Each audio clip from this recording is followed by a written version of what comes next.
మరి దేవుని నామముకు స్తోత్రం కలుగును గాక. మరి ఈరోజు మన ధ్యాన అంశమే ఏమైందనంటే, మరి ఆల్రెడీ మరి నిన్నటి దినాన మరి కాతరావు బ్రదర్ మన వాట్సాప్ గ్రూప్లో పెట్టాడు కాబట్టి, మరి సొలొమోను నిర్మించినటువంటి మందిరం యొక్క నిర్మాణం యొక్క వివరణ, అదేవిధంగా ఆ మందిరం గురించి ఏమైనా ఆత్మీయమైనటువంటి పాఠాలు. మరి సర్వసాధారణంగా మందిరం గురించి ఏందయ్యా ఉండేది 4 గోడలే కదా. మరి సొలొమోనుకి దాని నుంచి ఆత్మీయ పాఠాలు ఏముంటాయని మనం అనుకోవచ్చు. కానీ మరి పరిశుద్ధ గ్రంథంలో ఏది లిఖితమైనప్పటికీ మరి ప్రభు చరిత్రాత్మకంగా మనకు తెలుసుకోవడానికి కాదు, కానీ దాని ప్రకారంగా ఒక ఆత్మీయ పాఠాన్ని నేర్పడానికే దేవుడి యొక్క పరిశుద్ధ గ్రంథం ఏ వచనమైనప్పటికీ అది వ్యర్థము కాదు. కానీ దానితో మన దేవుడు ఆత్మీయమైన పాఠం నేర్చుకోవడానికి ప్రతిదీ కూడా మరి సొలొమోను మందిరం కట్టాడంటే, మరి ఆ మందిరం మన బైబిల్లో ఎందుకు పెట్టా, పరిశుద్ధ గ్రంథంలో ఎందుకు పెట్టాడంటే దాని నుంచి ఆత్మీయ పాఠాలు మనం నేర్చుకోవడానికి పిల్లలు. కాబట్టి మనం చదివినటువంటి వాక్య భాగంలో మరి మొదటి రాజుల గ్రంథము 6వ అధ్యాయంలో మనం చూసినట్లయితే, మరి సొలొమోను ఎప్పుడైతే ఇశ్రాయేలు ప్రజలు ఐగుప్తు నుంచి విడిపించబడినది మొదలుకొని 480 సంవత్సరాలు అయిన తర్వాత మరి తన యొక్క మందిరము మరి పునాది వేసినట్టుగా మనం చూస్తున్నాం పిల్లలు. అదే కాకుండా మరి సొలొమోను రాజు ఆయన పరిపాలన మొదలైన తర్వాత 4 సంవత్సరాల తర్వాత మరి దానికి ఒక పునాది రాయి వేసినట్టుగా మనం చూస్తున్నాం. మరి ఎందుకు ఈ యొక్క మందిరము ఈ యొక్క 6వ అధ్యాయంలో మరి అనేకమైనటువంటి ఆ యొక్క మందిరం యొక్క కొలతలు కానీ ఆ మందిరంలో ప్రతిష్ఠించినటువంటి అనేకమైన ఉపకరణాల గురించి అనేక విధాలుగా లిఖించినప్పటికీ మరి ఇక్కడ మందిరం గురించి మాత్రమే మరి ఇక్కడ రాయబడ్డది. కానీ ఈ 4 సంవత్సరాలు మరి ఎందుకు డీలే అయింది? మరి ఒక మందిరం కట్టాలంటే అంత ఆశ అంత ఈజీగా పిల్లరా, ఎంతో భారంతో కూడుకున్నది, ఎంతో ప్రయాసంతో కూడుకున్నది, ఎంతో ఆర్థికమైన పరిస్థితులతో కూడుకున్నది. కాబట్టి ఆ యొక్క సొలొమోను చేసినటువంటి కార్యం ఏంటంటే, మరి 4 సంవత్సరాల తర్వాత మరి తన మందిరం కట్టడానికి గల కారణం ఏంటంటే, ఈ 4 సంవత్సరాలు కూడా ఆ మందిరానికి కావాల్సిన వనరులన్నిటిని సమకూర్చుకోవడానికి, దానికి కావాల్సిన మానులు కానీ మన లెబనోను పర్వతం నుంచి ఆ రాళ్ళను తీసుకొని రావడం, ఇదంతా సమకూర్చడానికి మరి తన యొక్క పరిపాలనలో 4వ సంవత్సరమున మరి మందిరము మరి కట్టడం ఆరంభించినట్టుగా మనం చూస్తున్న పిల్లలు. కాబట్టి మొట్టమొదటిసారిగా మరి భూమి మీద కట్టినటువంటి మందిరం ఏంటంటే మరి సొలొమోనే. మరి ఇది మొట్టమొదటి ఎవరికి దేవుడు మరి తలంపు ఎవరికి కలిగింది? మొట్టమొదట మరి దేవునికి ఒక మందిరం కట్టాలన్నటువంటి ఆలోచన కానీ మరి మొట్టమొదటి ఎవరికి కలిగిందంటే తన తండ్రి అయినటువంటి దావీదుకు. మరి ఆ గుడారంలో మందసం ఉన్నప్పుడు తను ఉన్నటువంటి ఆ యొక్క మంచి పురంలో తను నేను ఇంత మంచి పురంలో ఉండడం ఏంది, ఆ దేవుని మందసము ఆ గుడారంలో ఉండడం ఏంది, దానికి ఆలోచన కలిగి మరి మందిరం కట్టాలని ఆలోచన తలంపు తనకు కలిగినప్పుడు మరి నాతాను ప్రవక్తను ఆయన పిలిపించి, అయ్యా నేను మందిరం కట్టాలనుకుంటున్నా అని అన్నప్పుడు మరి ఆయన చెప్పిన వాటి ఏంటంటే, అయ్యా మందిరం కట్టడం మంచి కార్యమే కదా, మీరు దేవుడు మీకు ఏదైతే తలం మీకు కలిగిందో మీరు మందిరాన్ని కట్టమని మరి ఆయనకు సజెస్ట్ చేసినట్టుగా మనం చూస్తాం. కానీ తర్వాత మళ్ళీ ఎప్పుడైతే ఆయన పోయిన తర్వాత రాత్రి వేళ దేవుడు దర్శనమిచ్చి, నాకు మందిరము దావీదు చేత కాదు కానీ తన కడుపులో పుట్టినటువంటి సొలొమోను చేత నాకు మందిరం కట్టమని. దావీదు అనేకమైన యుద్ధాలు చేశాడు, ఆయన చేతులు రక్తసిక్తమైనవి కాబట్టి తన ద్వారా కాదు కానీ తన కుమారుడైనటువంటి సొలొమోను ద్వారా నాకు మందిరం కట్టాలని మరి దేవుడు ఎప్పుడైతే నాతాను ప్రవక్త చెప్పినప్పుడు మరి దావీదు అనుకోవచ్చు, అయ్యో మరి మందిరం నేను కట్టొద్దు అంటుండు కదా, మరి నాకెందుకు ఇదంతా భారము, మరి నేనెందుకు ఈ మందిరానికి అంత సమకూర్చాలని అనుకోలేదు. కానీ అది ఎవరికైనప్పటికీ ఎవరు మందిరం కట్టినప్పటికీ అది మనుషులకు కాదు, అది దేవుని మందిరం అని ఆలోచించి దానికి కావాల్సిన సమస్తాన్ని అంటే కూడా ఈ యొక్క పరిపాలన మరి సొలొమోను పరిపాలనకు రాకముందే ఈ అంత 4 సంవత్సరాలు కూడా దావీదు దానికి కావాల్సిన సమస్తాన్ని మరి సమకూర్చినట్టుగా మనం చూస్తున్నాం పిల్లలు. మరి దాన్ని సమకూర్చడమే కాదు కానీ మరి దానికి కావాల్సిన ప్రతిదీ కూడా, అయ్యో నాకెందుకు, మరి మనమైతే సర్వసాధారణంగా ఏదైనా మనకు అనానుకూల మాటలు ఎవరైనా మాట్లాడితే, అయ్యా నాకెందుకయ్యా, నా పేరు నా ఊరు నాకు ఏది ప్రాధాన్యత నాకు లేనప్పుడు మరి నాకు ఎందుకయ్యా అనుకుంటారు. కానీ దావీదు మాత్రం ఆ విధంగా అనుకోలేదు.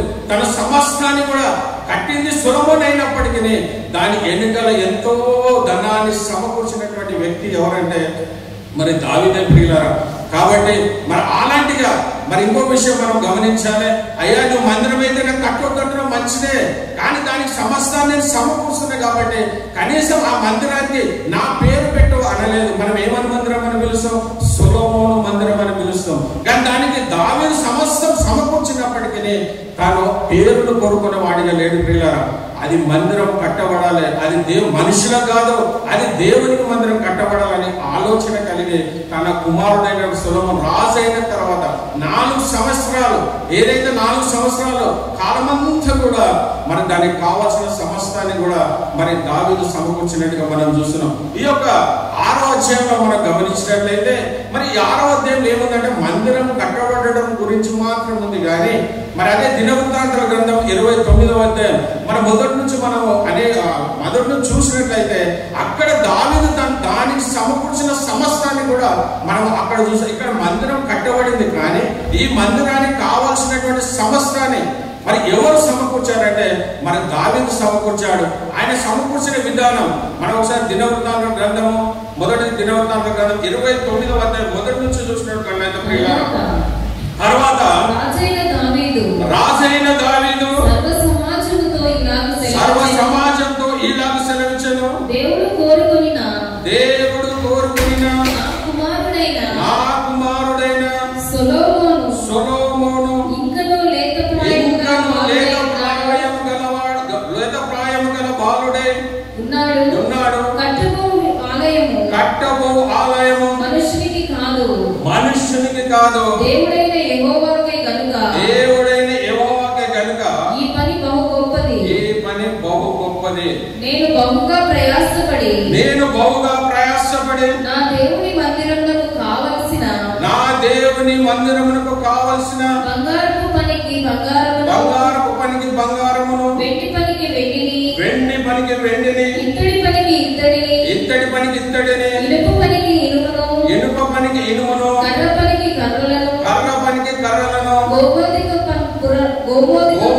గోమేధికపు రాళ్లను, చెక్కుడు రాళ్లను, వింతైన వర్ణములు గల పలు విధములు గల రాళ్లను, మిక్కిలి వెలగల నానా రత్నములను, తెల్ల చలపరాయి విశేషముగా సంపాదించింది. మరి ఇక్కడ చెప్పినటువంటి విషయంలో మనం ఆ యొక్క మొదటి రాజుల గ్రంథం 6వ అధ్యాయంలో మందిరం కట్టబడిందని ఉన్నది. కానీ దానికి కావలసినంత కూడా మరి దావీదు ఇక్కడ చెప్పవలసిన విషయం ఏంటంటే అది ఆయన అద్భుతమైన మాట. ఈ కట్టబో ఆలయము మనుషునికి కాదు, ఇది దేవునికి.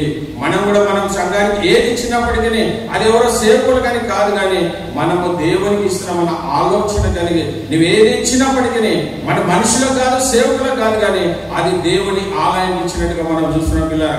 మరి ఇక్కడ తన కుమారుడైన సొలొమోను గురించి ఆయన లేత ప్రాయం కలిగిన వాడు కాబట్టి, ఆయన శక్తి సామర్థ్యము ఆయనకు చాలదు కాబట్టి తన కొడుకు స్థానంలో ఉండి మరి తన కుమారుని కావాల్సిన మందిరానికి కావాల్సిన సమస్తాన్ని కూడా మరి దావీదు ఇక్కడ వెండిని మరి బంగారమును, మ్రాణులకు మ్రాణు, ఇత్తడికి ఇత్తడి సమస్తాన్ని కూడా మరి ఇక్కడ దావీదు సమకూర్చినట్టుగా మనం చూస్తున్నాం పిల్లరా. కాబట్టి మరి దావీదుకు ఉన్నటువంటి మంచి లక్షణం ఏంటంటే అది ఎవరికి అనేది కాదు, కానీ దేవునికి మందిరానికి. కాబట్టి మరి నా పేరు ప్రకారం నాకు ప్రాముఖ్యం కాదు, కానీ దేవుని మందిరము కట్టబడాలి, అది చాలా ప్రాముఖ్యమైనది. మరి మనం కూడా దేవుని మందిరానికి వస్తున్నాం అనేది ప్రాముఖ్యం కాదు, కానీ మరి దేవుని మందిరానికి వచ్చి నీ జీవితాన్ని మార్చుకోగలుగుతున్నావా? ఎన్ని సంవత్సరాలు కూడా మనం పోతున్నాం, కానీ నీ జీవితంలో దినదినానికి ఒక మారు మనసు నీకు వస్తుందా? దినదినము దేవునికి ఏమైన క్రియలు నీలో దేవునికి అసహ్యమైన క్రియలు ఉంటే వాక్యం చేత దేవుడు నీతో మాట్లాడినప్పుడు అవి నువ్వు సరి చేసుకోగలుగుతున్నావా? ఏదో నాకు కాదులే అని కాదు, కానీ మందిరానికి రావడమే ప్రాముఖ్యం కాదు, కానీ మరి ఎవరు మనం ఇంతకుముందు ఆ రోమపత్రిక 2:10 చూసినట్టే ఎవరు నీతిమంతులు అంటే మరి వాక్యం వినడం వారు నీతిమంతులు కాదు, కానీ ఆ వాక్యాన్ని విని దాని ప్రకారంగా అనుసరించేవారు నీతిమంతులు. మనం నీతిమంతులు ఉన్నామా అనీతిమంతులు ఉన్నామా? మరి నేనే ప్రశ్నించుకోవాలి. వాక్యం ఎప్పుడు చెప్తున్నప్పటికీ ఆ వాక్యాన్ని ఈ రోజు ఏదైతే మీకు వాక్యం చెప్పబడుతున్నదో వారమంతా కూడా మీరు దాన్ని మీ మెదడులో ధ్యానిస్తూ ఉండాలి. మరి దివారాత్రంలో మరి దాన్ని ధ్యానించేవాడు దండుడు అన్నాడు. కానీ అంటే అయ్యా మాకు సమయం ఉండదు కదా, మేము పనులు చేసుకోవాలి, వ్యాపారం చేయాలి, మా కుటుంబాన్ని పోషించాలి, అన్ని ఉంటాయి. నీ హృదయం, నీ మనసులో ధ్యానించడం అంటే నువ్వు చేయడం కాదు, నీ హృదయంలో ఏ వాక్యం ఈరోజు చెప్పారో ఆ వాక్యం నుంచి ఏమి నేర్చుకోవాలి, నా జీవితాన్ని నేనేమి అన్వయించుకోవాలనే ఆలోచన, ఆ తలంపు నీలో ఉంటుందా? అది చాలా ప్రాముఖ్యమైనది. వాక్యం విని వెళ్ళిపోవడమే కాదు, కానీ ఈ రోజు కానీ ప్రతి వారము పరిశుద్ధ దినం మీకు చెప్పబడుతున్న వాక్యాన్ని ఆ వారమంతా మీరు వారమంతా కూడా మీ హృదయంలో మీరు ధ్యానించే వారికి ఉండాలి.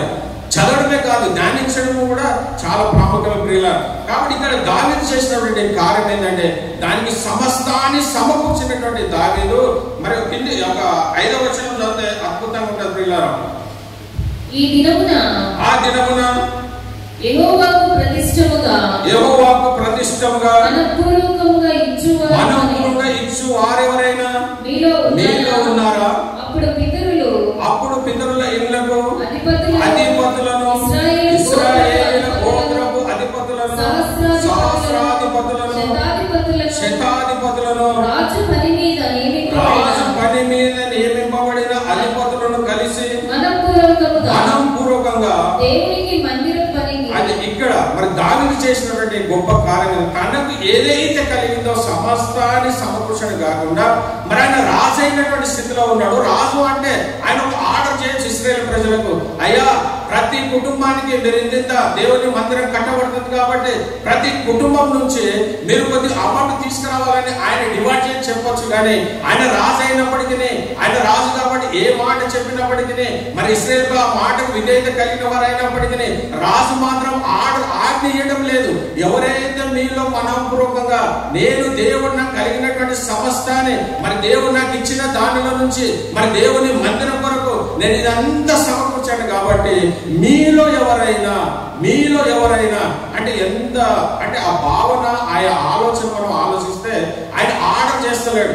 ఇది ఆజ్ఞగా చెప్పడం లేదు, అయ్యా మీరు ఇంత కంపల్సరీ తీసుకురావాలి అని కాదు. కానీ ఎవరైనా మీలో మనఃపూర్వకంగా ఉన్నవారు ఎవరైనా ఉంటే మరి మీరు కూడా దేవుని ఆ మందిరానికి ఇవ్వమని మరి చెప్పినట్టుగా మనం చూస్తున్నాం. తనకు కలిగిన మొట్టమొదటి ఏం చేశాడంటే తనకు కలిగినట్టు సమస్తాన్ని కూడా దేవుని మందిరానికి సమకూర్చిన తర్వాత ఎవరైతే ఇశ్రాయేలు ప్రజలను వారిని ఉద్దేశించి మాట్లాడుతున్న మాట ఏంటంటే మీలో ఎవరైనా మనఃపూర్వకంగా ఉన్నవారు ఎవరైనా దేవుని మందిరానికి కావాల్సి తెచ్చి ఇయ్యండి అని మరి ఆయన వాళ్ళకు అంటే అది విజ్ఞాపనగా ఉంది.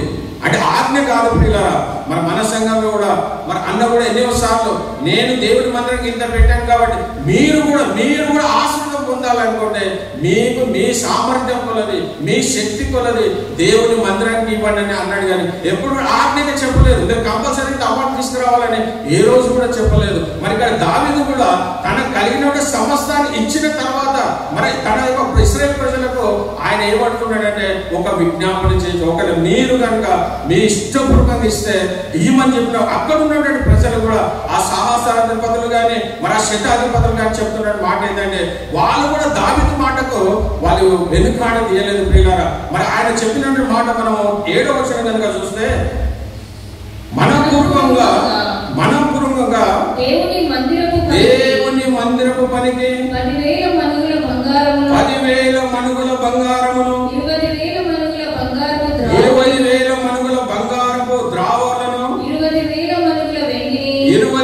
మణుగుల వెండిని 36,000 మణుగుల ఇత్తడిని 2 లక్షల మణుగుల ఇనుమును ఇచ్చిరి. మరి ఎప్పుడైతే దావీదు విజ్ఞ ఆర్డర్ చేయలేదు కానీ తాను విజ్ఞాపన చేసినప్పటికీ అక్కడ ఉన్నటువంటి ఇశ్రాయేలు ప్రజలందరూ కూడా మరి ఆ వాళ్ళ కలిగిన దాంట్లో నుంచి ఆ యొక్క లిస్ట్ అంతా కూడా ఇక్కడ చెప్పబడింది ప్రియులారా. అంటే ఎప్పుడైతే దావీదు మరి ఆజ్ఞ కానప్పటికీ వాళ్ళు కూడా దేవుని ప్రేమించే వారు ఉన్నారు కాబట్టి వారు కలిగినటువంటి సామర్థ్యం కొలది వాళ్ళందరూ కూడా ఇచ్చినటువంటి లిస్ట్ మనం చూస్తే ఇది సర్వసాధారణంగా మనం ఇది ఒకేలా దీని చాలా మంది బైబిల్ స్కాలర్స్ ఏమంటారంటే వీళ్ళు ఈ యొక్క ఏదైతే దావీదు ఇచ్చాడో మరి అదే విధంగా ఇశ్రాయేలు ప్రజలకు ఏదైతే ఇచ్చారో ఇదంతా అమౌంట్ కనుక మనం ఒక లెక్క కనుక చేస్తే అది 15,584 కోట్లు అంట. 15,584 కోట్లు వాళ్ళు సమకూర్చారంట పిల్లలు. ఎవరు? దావీదు, తను ప్లస్ అక్కడ ఉన్నటువంటి ఇశ్రాయేలు ప్రజలు అందరూ కలిసి. మరి బైబిల్ స్కాలర్ ఏం చెప్తారంటే అది దాదాపుగా సుమారుగా వాళ్ళు ఇచ్చినటువంటి అమౌంట్ ఏంటంటే 15,584 కోట్లు ఇచ్చారంట. అదేంటి? ఆ యొక్క వస్తువులు, అక్కడ ఉన్న బంగారం, ఇత్తడి, వెండి, ఏదైతే ఉందో ఆ వస్తువులన్నీ కలిపితే 15 కోట్లు. మరి ఇంత ఇచ్చినటువంటి మరి దావీదు ఇంత పెద్ద 15 కోట్లు అంటే మామూలు కాదు, చాలా పెద్ద అమౌంట్. అంత పెద్ద అమౌంట్ ఇచ్చినటువంటి మరి దావీదు చెప్తున్నటువంటి మాట 14వ వచనంలో చూస్తే ఎంత తగ్గింపుగా ఆయన మాట్లాడుతున్నాడు. ఆయన ఇచ్చింది ఏదో కొద్ది మాత్రం అన్నట్టుగా మాట్లాడుతుంది, కానీ ఆయన ఇచ్చింది బహు ఎక్కువైనప్పటికీ మరి తనను తాను అసహించుకోవడం లేదు, కానీ మరి తన గురించి తాను తగ్గించుకునే వాడిగా మనం చూస్తున్నాం. 14వ వచనంలో అద్భుతమైన మాట, అమ్మా, ఈ ప్రకారము మనఃపూర్వకంగా ఇచ్చు సామర్థ్యము మాకుండుటకు నేనెంత మాత్రపు వాడను. ఎంత తగ్గింపండి ఇక్కడ ఒక మాట. ఆయన ఇచ్చింది, వాళ్ళు ఇచ్చింది ఎంతండి? 15,584 కోట్లు ఇచ్చినటువంటి దావీదు, ఆ ఇశ్రాయేలు ప్రజలు. మరి దావీదు చెప్తున్నటువంటి మాట ఏంటంటే, ఈ ప్రకారం మనపూర్వకంగా ఇచ్చు సామర్థ్యము మాకుండుటకు నేనెంత మాత్రపు వాడను. దేవా, ఇంత ధనం ఇవ్వడానికి నేను ఎంత మాత్రపు వాడను అంటున్నాడు. అంటే ఆయన ఇచ్చింది ఎంత? దాదాపుగా కోట్ల రూపాయలు ఇచ్చినప్పటికీ, అయ్యా నేను ఎంతటి వాడనయ్యా అంటే దీనిలో తను చేసినటువంటి కార్యాన్ని బట్టి మరి తను చేసినాడు, కానీ తనను తాను గొప్పగా చెప్పుకోవడం లేదు. కానీ అయ్యా నేను ఇచ్చేది ఏ పాటిదయ్యా నీకన్నా విధంగా మరి మనం కూడా దేవునికి ఏది ఇచ్చినప్పటికీ మన ఆలోచన ఏది ఉండాలని, నేను ఇంత ఇచ్చిన మందిరానికి, నేను ఇది చేసిన మందిరానికి మనం ఎప్పుడు కూడా ఈరోజు మనం నేర్చుకోవాల్సిన పాఠం ఏంటంటే, ఈ యొక్క దావీదు ద్వారా అన్ని కోట్ల రూపాయలు 15-16 కోట్లు 1,000 కోట్లు ఇచ్చినప్పటికీ ఆయన చెప్తున్న మాట ఏంటంటే, మరి అద్భుతం, ఈ ప్రకారం మన ప్రొడక్ట్స్ సామర్థ్యము మాకుంటుటకు. అంటే మేము ఎక్కడికి వెళ్ళి ఇచ్చామయ్యా? నీ సామర్థ్యం మాకు కలిగిస్తేనే కదా. మరి దేవుడి ఏంది మనకు సామర్థ్యం ఎక్కడి నుంచి వస్తుంది? మరి దేవుడి ఏంది మన యొక్క పరిస్థితులు ఏ విధంగా ఉంటాయి? దేవుడు ఆశీర్వదిస్తేనే కదా. మరి నీవు ఇచ్చినటువంటి దానిలో నుంచే మరి నా జనులు ఎంత మాత్రపు వారు, తన గురించి తాను కాదు కానీ అక్కడ ఉన్న ఇశ్రాయేలు ప్రజల గురించి కూడా, నా ప్రజలు ఎంత మాత్రపు వారయ్యా, నేనెంతటి మాత్రపు వాడను, నా ప్రజలు ఎంత మాత్రపు వారని తనను తాను ఎంతగా తగ్గించుకుంటున్నాడు ప్రియులారా. కాబట్టి మన జీవితంలో మనం ఏది చిన్నది చేసినప్పటికీ దాని గురించి మనం ఎంతో పెద్దగా చెప్పుకుంటాం. మనం ఎప్పుడు మనకి ఏం కోరుకుంటామంటే, నాకు ప్రాధాన్యత ఉండాలి, నాకు పేరు ప్రఖ్యాతలు కావాలి, నేను ఇచ్చేది 10 మందికి తెలియాలని ఆలోచన కలిగి ఉంటాం. కానీ మనం ఇచ్చేది కొద్ది మాత్రం అయినప్పటికీ మరి దావీదు ఇచ్చినటువంటిది 1,000 కోట్ల రూపాయలు ఇచ్చిన దావీదు కూడా, అయ్యా నేనే ఎంతటి వాడనయ్యా అంతగా నీకు ఇచ్చేటప్పుడు, నీవు ఇచ్చిన దాంట్లోంచే నీకు ఇస్తున్నట్టుగా మన జీవితాల్లో ఈ రోజు మరి దావీదు ద్వారా నేర్చుకోవాల్సింది ఏంటంటే, మనం దేవుని మందిరానికి ఎంత ఇచ్చినప్పటికీ మరి దేవునికి ఈ భూమి మీద ప్రతి మనిషి ఏది ఇచ్చినప్పటికీ అది అల్పమైనదే. దేవుని దృష్టిలో చాలా అల్పమైన, కోట్లు కాదు 1,000 కోట్లు ఏది ఇచ్చినప్పటికీ అది దేవుని దృష్టిలో చాలా అల్పమైనది ప్రియులారా. ఎందుకనంటే ఆయన ఇస్తేనే నువ్వు దేవునికి ఇచ్చావు. ఒకవేళ ఆయన ఇవ్వకపోతే నువ్వెక్కడి నుంచి ఇస్తావు? ఆయన నీకు మంచి ఆరోగ్యం కలిగజేసి, నీకు మంచి ఉద్యోగం ఇచ్చి, నీకు మంచి వ్యాపారం ఇస్తేనే కదా నువ్వు దేవునికి ఇస్తావు. మరి ఆయన ఇవ్వకపోతే నువ్వెక్కడి నుంచి ఇస్తావు? మరి దావీదు ఈరోజు అదే మాట చెప్తున్నాడు పిల్లారా. మరి అదే కింది అదే చూస్తే, మన జనులను ఎంత మాత్రం వారు సమస్తము నీ వలన కలిగను కదా. నేను ఏదైతే పొందుకొని ఉన్నానో, ఏదైతే నీకు నేను ఇప్పుడు ఇచ్చానో, ఇది నీ వలనే నేను పొందుకున్నానయ్యా.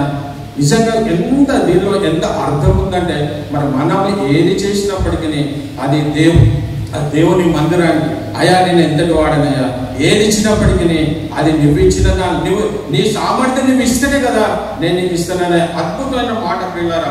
మరి అదే కింది వచనం మనం చూసుకుంటే, మరి నువ్వు ఇచ్చిన స్వాసంపదంలో కొంత మేము ఇచ్చి ఉన్నాం, మేము మొత్తం ఇవ్వలేదా, నువ్వు మాకు ఏదైతే స్వాస్థ్యం ఇచ్చావు దాంట్లో నుంచి కొద్దిగా ఇచ్చావు నీకు. అంటే దేవుడు ఇచ్చాడు కాబట్టి మీకు ఇచ్చామన్నట్టుగా మేము నీకు ఇవ్వడానికి ఏ మాట, మనం దేవునికి ఇచ్చేవారమా? అంత గొప్ప వారమా? దేవుడే మనకి ఇవ్వకపోతే దేవునికి ఇచ్చేటట్టు గొప్పవారం మనం కాదు. మనం దేవునికి ఏది ఇచ్చినప్పటికీ ఏ అర్పణ కూడా మరి దేవుని దృష్టిలో అది అల్పమైనదే.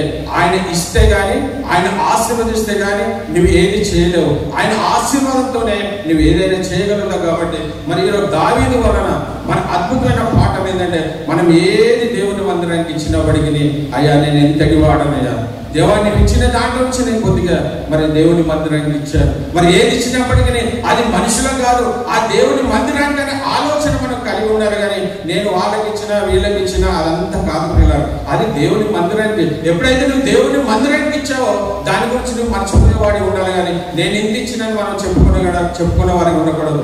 మరి చాలా సంఘాలలో మనం చూసినట్లయితే, మన సంఘంలో అలాంటి పరిస్థితి లేదు. కానీ చాలా సంఘాలు, మేము చిన్న ఉన్నప్పుడు కూడా సంఘాలు చూస్తే ఏదైనా ఒక చైర్ ఇస్తే కూడా డొనేటెడ్ బై అని పేరు రాసి ఒక చైర్ ఇస్తే కూడా సంఘాలలో చూస్తాం.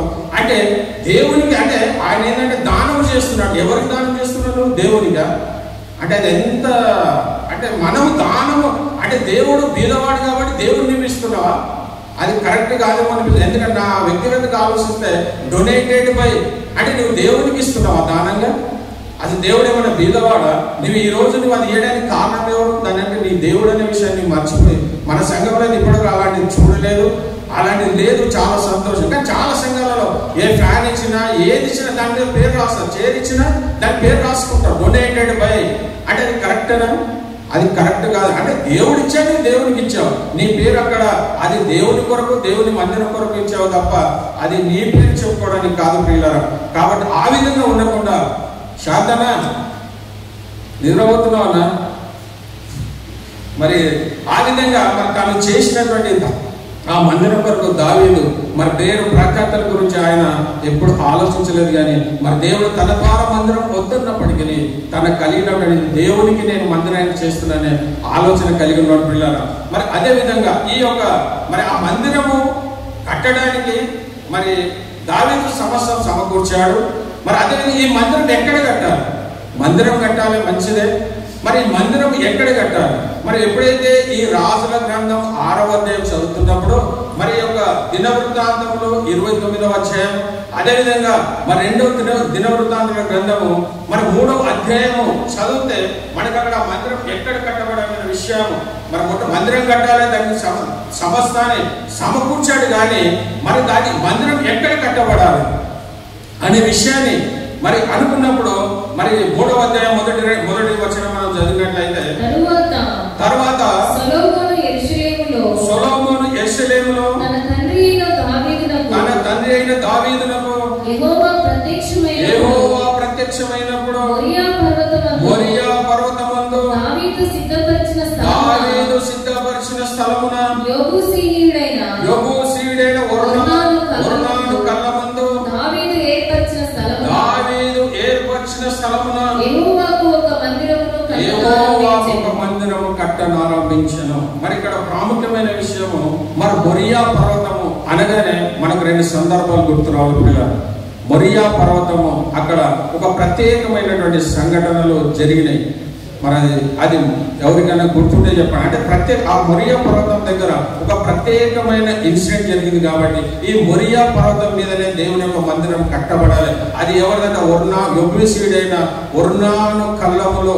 మరి అక్కడ 2 సందర్భాలు చాలా ప్రత్యేకంగా జరగబడినాయి. మరి మొట్టమొదటి సందర్భం ఏంటంటే అబ్రహాము తన కుమారుడైన ఏకైక కుమారుని తీసుకొని మరి దేవుడు చెప్పిన మొరియా పర్వతం పోయి మరి బలి ఇమ్మని చెప్పాడు పిల్లలు. అక్కడ ఎప్పుడైతే మరి అబ్రహాము ఈసాకును తీసుకొని మొరియా పర్వతంకి వెళ్ళినప్పుడు అక్కడ బలిపీఠం అంతా మరి బలిపీఠం సరి చేసిన తర్వాత మరి ఈసాకును మరి ఎప్పుడైతే మరి ఆయన కత్తి లేపినప్పుడు యెహోవా స్వరం అక్కడ దేవునికి అయ్యా నీవు నీతిమంతుడు కనుక నువ్వు ఏది చేసినప్పటికీ అని చెప్పి నువ్వు ఆయనను బలి అర్పించకూడదు, నీకు ఏకైక కుమారుని బలియడానికి కూడా నీకు వెనుక తీయలేదు. కాబట్టి అక్కడ ఉన్న పొదలో ఉన్నటువంటి ఆ గొర్రె పిల్లని తీసుకొచ్చి అక్కడ బలించినట్టుగా మనం అంటే ఇది ప్రత్యేకమైనటువంటి స్థలం. దేవుడు ఏనాడు నిర్ణయించినటువంటిది. మన సొలొమోను కాలం కాదు, కానీ ఆనాడు అబ్రాహాము కాలంలోనే ఆ స్థలంలో ఉన్నటువంటి ఒక ప్రత్యేకత మనం చూస్తాం పిల్లారా. మరి ఇదొక సంఘటన. మరి ఇంకొక ప్రత్యేకత కూడా ఉంది దీనికి.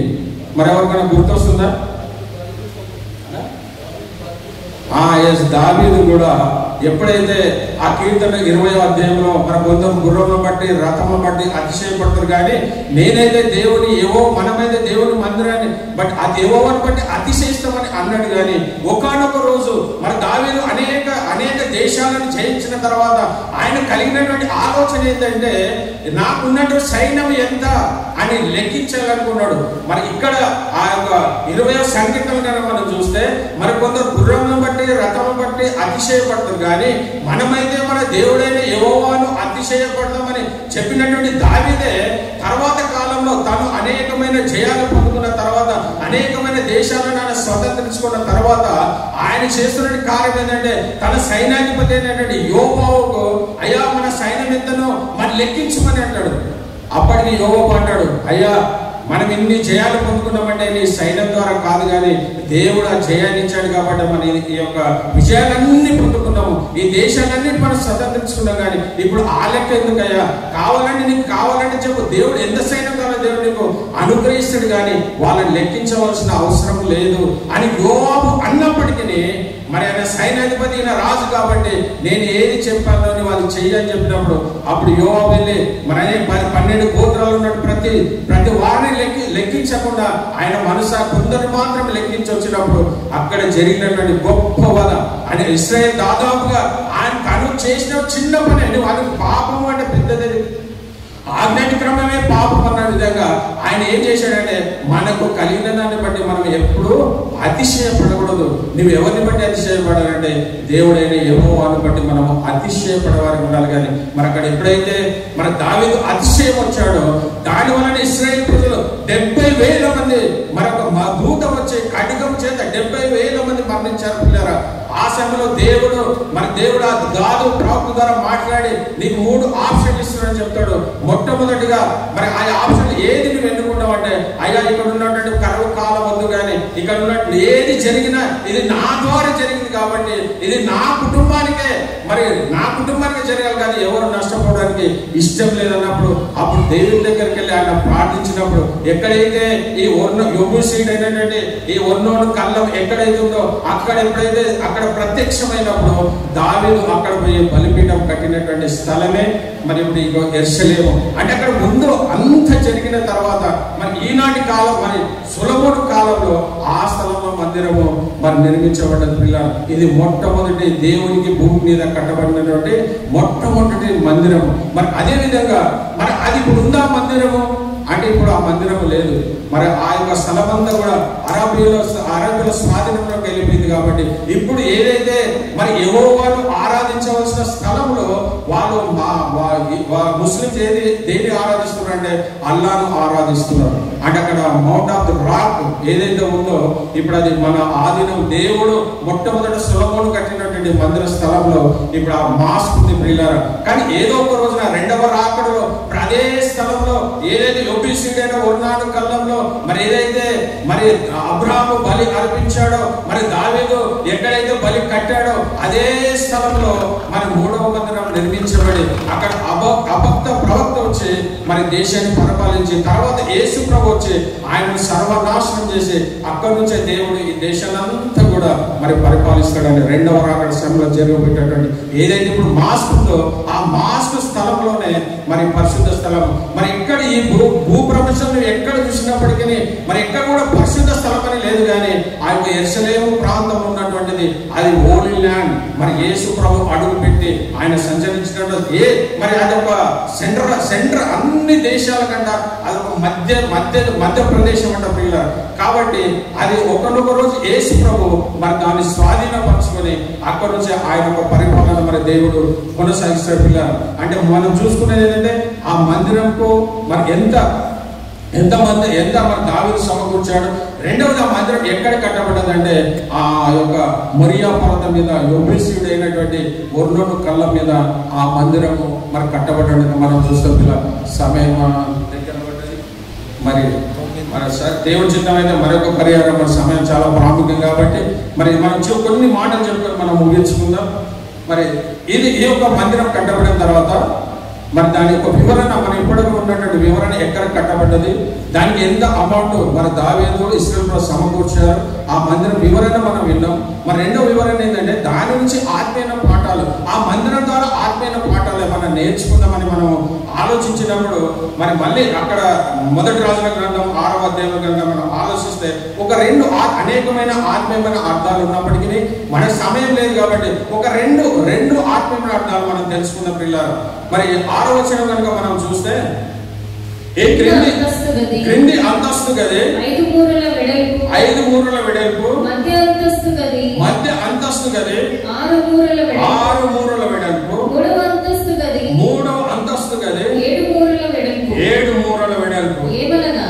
చాలా. అయితే ఇక్కడ ఆ యొక్క మందిరము కట్టబడిన తర్వాత మొట్టమొదట మరి ఏదైతే మందిరము మరి సొలొమోను కట్టబడిన తర్వాత ఈ 3 ఇప్పుడు మన మందిరము ఏ విధంగా ఉందో ఇదే మందిరం అనుకుంటే ఈ ద్వారం వైపున ఏమి కట్టబడలేదు, కానీ ఈ 3 పక్కల అంటే యూ టైప్ లో సి టైప్ లో మన మొత్తం కూడా మన 3 ఫ్లోర్లు దానికి కట్టబడదు పిల్లలు. అంటే ఈ 3 ఫ్లోర్లు ఎందుకు కట్టబడదు అని అంటే మరి దానికి ఇక్కడ ఒక విచిత్రంగా దీని నుంచి మనం ఒక ఆత్మీయార్థం ఏం తెలుసుకోవాలంటే మరి కింది అంతస్తు గది 5 మూరలు, ఏదైతే మొదటి కింది అంతస్తు ఏదైతే ఉందో అది 5 మూరలు అన్నాడు, మధ్య అంతస్తు గది 6 మూరలు అన్నాడు, 3వ అంతస్తు గది 7. అంటే ఒక్కొక్క అంతస్తు పెరిగిన కొద్ది ఒక్కొక్క మూర పెరుగుతా ఉంది. ఒక్క మూర అంటే 1.5 feet, ఒక్క మూర అంటే 1.5 feet. అంటే దీనిలో ఆత్మీయమైన స్థితిలో మనం కనుక దీన్ని ఆలోచిస్తే ఆ కట్టడం ఎలా ఉంటుందంటే మనము భూ సంబంధం కనుక ఆలోచిస్తే ఏ కట్టడము కట్టినప్పటికీ మన మందిరమే మనం ఒక ఎగ్జాంపుల్ గా తీసుకుంటే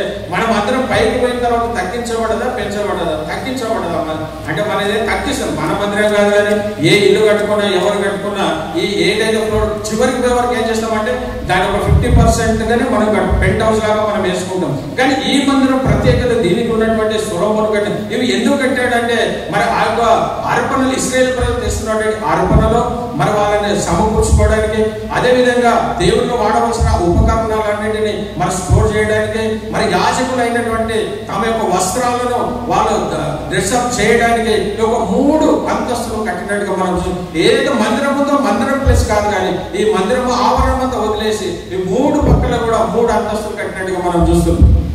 మరి మొట్టమొదటి అంతస్తు 5 అడుగులు, మరి 2వ అంతస్తు 6 అడుగులు, మరి 3వ అంతస్తు 7 అడుగులు మనం చూసాం.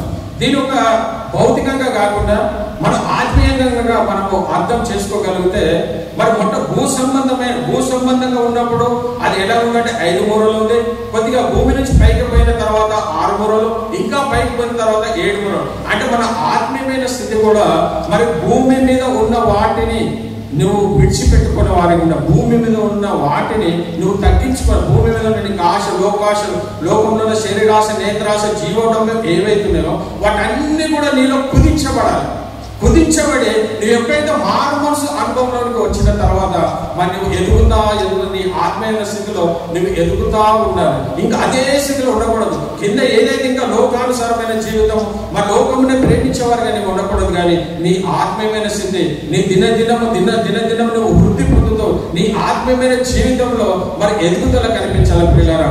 మరి ఇక్కడ చూసినట్లయితే మొదటి అంతస్తు 5, తర్వాత అంతస్తు 6, తర్వాత 7. అంటే ఒక్కొక్క అడుగున్నర పెంచుతూ పోయాడు. మరి నీ ఆత్మీయ చేస్తే నువ్వు ఎప్పుడైతే మారు మనసు పొంది రక్షణలోకి వచ్చిన తర్వాత మరి నీ జీవితంగా నువ్వు గమనించుకుంటే మరి దినదినము లోక సంబంధమైన విషయాలన్నీ కుదించబడి ఆత్మ సంబంధమైన విషయాలలో నువ్వు ఎదుగుతూ ఉండాలి పిల్లరా. ఇది మొట్టమొదటి ఆత్మీయమైనటువంటి అర్థం. ఆ యొక్క మందిరము 3 పక్కలు ఏదైతే కట్టారో ఆ 3 అంతస్తులు ఏదైందో మరి మొదటి 5 అయినప్పుడు 6, 7 ఏ విధంగా అయితే పెంచుకుంటూ పోయిందో నీ ఆత్మీయమైన లోక సంబంధమైన అన్ని విషయాలలో నువ్వు కుదించబడాలి. ఆత్మ సంబంధమైన విషయాలలో నువ్వు దినదినము ఎదుగుతూ ఉండాలి. దానికి సాదృశ్యమే ఆ చుట్టుపక్కల మనము ఆత్మీయంగా మనము అర్థం చేసుకోవచ్చు పిల్లలు. ఇది మొట్టమొదటిది. మరి తర్వాత మరి 2వది కనుక మనము ఆలోచిస్తే మరి 7వ వచనం ఇది మొట్టమొదటి ఆత్మీయమైన ఆ మందిరం ద్వారా మనం నేర్చుకోవాల్సిన ఆత్మీయ అర్థం ఏంటంటే నువ్వు ఆత్మీయమైన స్థితిలో భూ సంబంధమైన విషయంలో తగ్గించబడి ఆత్మ సంబంధమైన విషయంలో నువ్వు ఎదుగుతూ ఉండాలి. అది దానికి కలిగినటువంటి మీనింగ్. మరి 7వ వచనం చూస్తే అయితే మందిరము కట్టు సమయమున అది ముందుగా సిద్ధపరిచిన తెచ్చిన రాళ్లతో కట్టబడను. మందిరం కట్టు స్థలమున సుత్తే గొడ్డలి మొదలైన ఇనుప పనిముట్లు ఇక్కడ మరి ఏదైతే మందిరం కట్టబడుతుందో ఆ మందిరం కట్టబడుతున్నప్పుడు మరి అక్కడ ఏంటంటే సుత్తే గొడ్డలి ఏది వాడబడకూడదు అంటున్నాడు. ఏదైతే ఆ మందిరం కట్టాలో ఏదైతే ఆ రాళ్ళు తీసుకురావాలో ఆ రాళ్ళు బయటనే చెక్కబడాలి. బయటని చెక్కబడిన తర్వాతనే ఈ యొక్క మందిరం దగ్గర తీసుకొచ్చి ఏ కొలత కావాలన్నప్పటికీ ఆ కొలత ఎక్కడ చెక్కబడాలంటే అది బయటనే చెక్కబడాలి. చెక్కబడిన తర్వాతనే ఈ మందిరం దగ్గర ఈ యొక్క మందిరము మరి కడుతున్నటువంటి మందిరంలో మరి అది అమర్చబడాలి ప్రియులారా. కాబట్టి దీని ఒక ఆత్మీయమైన అర్థం మనం కనుక తీసుకుంటే అక్కడ ఆ మందిరం భూ సంబంధమైన మందిరం సొలొమోను కట్టడానికి మరి ఏదైతే ఆ బయటని చెక్కబడి ఎక్కడైతే మందిరం కట్టబడుతుందో చెక్కబడిన మన మందిరం దగ్గరకు వచ్చిన తర్వాత చెక్కబడడం కాదు, కానీ మందిరానికి రాకముందే అవి బయటనే చెక్కబడాలి. మరి దీనికి ఆత్మీయమైన అర్థం మనం కనుక చూసుకుంటే మనం అందరం కూడా దేవుడు చేసిన పని అదే. ఏదైతే సొలొమోను అక్కడ మందిరం కట్టాడో మరి ప్రభువైన యేసుక్రీస్తు కూడా ఆయన సజీవమైన రాళ్ళ చేత మరి సజీవమైన రాళ్ళు ఎవరంటే ఈరోజు మనందరినీ మన లోకంలో నుంచి వేరుపరిచి లోకంలో ప్రత్యేకంగా పరిచి ఈ రోజు ఆయన సన్నిధిలో మరి నిన్ను నన్ను నిలబెట్టడానికి ఇచ్చిన కృప ఏంటంటే నిన్ను సరిచేయడానికి ఈ రోజు మనందరినీ దేవుడు మరి సమకూర్చాడు ప్రియులారా. మరి దీనికి ఒక మనం అర్థం కనుక తీసుకుంటే ఎఫెసీయులకు రాసినటువంటి పత్రిక 2వ అధ్యాయము ఎఫెసీయులకు రాసిన 2వ అధ్యాయం 20-22 క్రీస్తు యేసే ముఖ్యమైన మూలరాయి ఉండగా అపోస్తలులను ప్రవక్తలను వేసిన పునాది మీద మీరు కట్టబడి ఉన్నారు. ప్రతి కట్టడమును ఆయననే చక్కగా అమర్చబడి ప్రభువునందు పరిశుద్ధమైన దేవాలయం అగుటకు వృద్ధి పొందుచున్నది. మరి మనము అద్భుతమైన మాట మరి అది ఏది అని అంటే ఏదైతే మందిరము కట్టబడుతున్నదో ఆ పునాదికి మూలరాయి ఎవరంటే ప్రభు అయినటువంటి యేసుక్రీస్తే. దాని మూలరాయి ఎవరంటే ప్రభు అయిన యేసుక్రీస్తే. కాబట్టి మరి అదే పేతురు పత్రిక 1 పేతురు పత్రిక 2వ అధ్యాయము 5-6 చూస్తే మరి అక్కడ సజీవమైన రాళ్ళ చేత కట్టబడినటువంటిది మనం చూస్తాం పిల్లలు. మరి మూలరాయి ప్రభు అయినటువంటి యేసుక్రీస్తే. కాబట్టి మరి 1 పేతురు పత్రిక 2వ అధ్యాయము 5-6 యేసుక్రీస్తు ద్వారా దేవునికి అనుకూలములకు ఆత్మ సంబంధమైన బలులు అర్పించుటకు పరిశుద్ధ యాజకులుగా ఉండునట్లు మీరు సజీవమైన రాళ్ళ వలె నుండి ఆత్మ సంబంధమైన మందిరముగా కట్టబడుచు. ఎవరు వీళ్ళు? సజీవమైన రాళ్ళు అంటే ఎవరంటే నువ్వు నేను మనం అందరమే సజీవమైన. అంటే ఏదైతే సొలొమోను ఈ భూ సంబంధమైన మందిరము ఏ రాళ్ళ చేత కట్టబడిందో మరి ప్రభువైన యేసుక్రీస్తు కూడా మరి దాని పరలోక రాజ్యంలో నిన్ను నన్ను మరి ఆయననే ఒక మూలరాయి ఉన్నటువంటి వ్యక్తి. ఆ మూలరాయి ఏ సైజులో అయితే ఉంటుందో అదే సైజులో నిన్ను నన్ను మరి ఉన్నటువంటి ఏ రాయి అయినప్పటికీ ఆ షేప్లెస్ గా ఉంటది. కాబట్టి దాని ఒక షేప్ కావాలంటే మరి యేసు ప్రభు మూలరాయి అన్నప్పుడు ఆ రాయి మీద ఏ రాయి పెట్టినప్పటికీ దానికి సరిపోయేటటువంటి ప్రతి కోణం కూడా కరెక్ట్ గలవాలి. ఆ కోణము కరెక్ట్ గలవాలంటే మరి ఏ విధంగా అయితే సొలొమోను ఈ భూమి మీద మందిరం కట్టినప్పుడు ఎక్కడైతే రాళ్ళు బయట చెక్కబడి మరి మందిరం తెచ్చి ఆ యొక్క భూ సంబంధమైన మందిరం కట్టబడుతున్నప్పుడు ప్రభు అయిన యేసుక్రీస్తు కూడా ఈ యొక్క భూమి మీద నిన్ను నన్ను మరి చెక్కుతున్నప్పుడు మరి నువ్వు దేవుడికి మనం సమర్పించుకునే వారికి ఉంటున్నామా? మరి నిన్ను నన్ను చెక్కినప్పుడు మరి ఆ యొక్క దేవుడు కట్టబోయే ఆత్మ సంబంధమైన మందిరంలో నువ్వు నేను పాలిభాగస్తం కావాలంటే మరి దేవుడు అనేకమైన శ్రమల్ని కలగజేసినప్పుడు మనకు అనేకమైన శ్రమలు వస్తాయి. శ్రమలు వచ్చినప్పుడు ఏమనుకుంటామంటే అయ్యో దేవుడు మాకనే శ్రమలు, లోకంలో అందరూ మంచి మాకని నువ్వు దేవుడిని చెక్కబడుతున్నాడు. ఎందుకు చెక్కబడుతున్నాడు అంటే ఆయన కట్టబోయే ఆత్మ సంబంధమైన మందిరానికి మరి ఆయన ఆ విధంగా చేస్తున్నాడు. కాబట్టి ఈ లోకంలో ఉన్నప్పుడే మరి మనకు దేవుడు ఈ యొక్క మరి సొలొమోను ఏ విధంగా అయితే ఆ రాళ్ళను బయట చెక్కబడి మందిరం కట్టబడడం మరి దేవుడు ఈ లోకంలో ఉన్న ప్రతి వారిని మరి లోకంలో ఉన్నప్పుడే ఈ యొక్క భూమిని ఒక కర్మగారంగా చేసుకొని ప్రతి వ్యక్తిని ఆయన చెక్కుతున్నప్పుడు మరి నువ్వు దేవునికి సమర్పించుకునే స్థితిలో నువ్వు ఉన్నావా? ఒకవేళ ఆయన కట్టబోయే ఆత్మ సంబంధమైన మందిరంలో నువ్వు ఒక రాయిగా ఉండాలంటే మరి దేవుడికి నువ్వు సమర్పించుకోగలిగే స్థితిలో ఉంటే మరి దేవుడు ఆత్మ సంబంధమైన మందిరంలో మనం అందరం కట్టబడాలని మరి దేవుడు అలాంటి కృప మరి మనందరికీ అనుగ్రహించును గాక. ప్రార్థన. మహాపరిశుద్ధమైనటువంటి మా ప్రియ పరలోకపు తండ్రి, దేవాని ఘనమైన నామమునకు వందనాలు, స్తుతులు, స్తోత్రం చెల్లిస్తున్నాం ప్రభా. సొలొమోను కట్టినటువంటి మందిరము ఎంతో ప్రత్యేకమైంది ప్రభువా. మరి ఏ విధంగా అయితే ఆ మందిరానికి రాళ్ళు బయటనే చెక్కబడి ఏ విధంగా మందిరం కట్టారో, మరి ఆత్మ సంబంధమైన మందిరం మీరు కడుతున్నప్పుడు ప్రభువా, ఈ లోకంలో ఉన్నప్పుడే నాయన మమ్మల్ని చెక్కబడి సరైన రీతిలో సరైన క్రమంలో నాయన ప్రభువా ఆత్మ సంబంధ మందిరంలో కట్టబడుటకు కావాల్సినటువంటి జ్ఞానాన్ని, కావాల్సినటువంటి జీవితాన్ని మరి విన్న వాక్య ప్రకారంగా నేను మా జీవితాలను మేము కట్టుకొని మన వాక్యానుసారమైన జీవితం చేయడం కొరకు ప్రతి బిడ్డకు మీరు అనుగ్రహించమని సమస్త మహిమ ఘనత ప్రభావం మీకే చెల్లిస్తూ అతి త్వరలో రానైన ప్రభువైన యేసు క్రీస్తు పేరిట ప్రతిమాని వేడుకుంటున్నాము తండ్రి. ఆమేన్ ఆమేన్.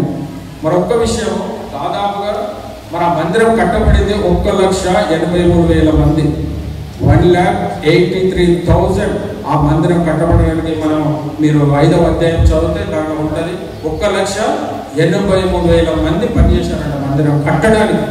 అది ఉంది లేక అంటే మన నోటి మాట కాదు, కానీ 5వ అధ్యాయం మొదటి రాసిన గ్రంథం 5వ అధ్యాయంలో చూస్తే మీకు దాని గురించినటువంటి వివరణ ఎవరెవరు దేనికైనా ఉంది. కాబట్టి అంత గొప్ప మందిరం మన సొలొమోను కట్టాడు. మనని కూడా దేవుడు ఆ విధంగా ఆత్మ సంబంధ మందిరం కట్టబడాలంటే మన లోక సంబంధ విషయాలన్నీ తగ్గించుకొని మన ఆత్మ సంబంధ విషయాల్లో మన వృద్ధి కలిగించిన కృప దేవుడు మనందరికీ అనుగ్రహించుగాక.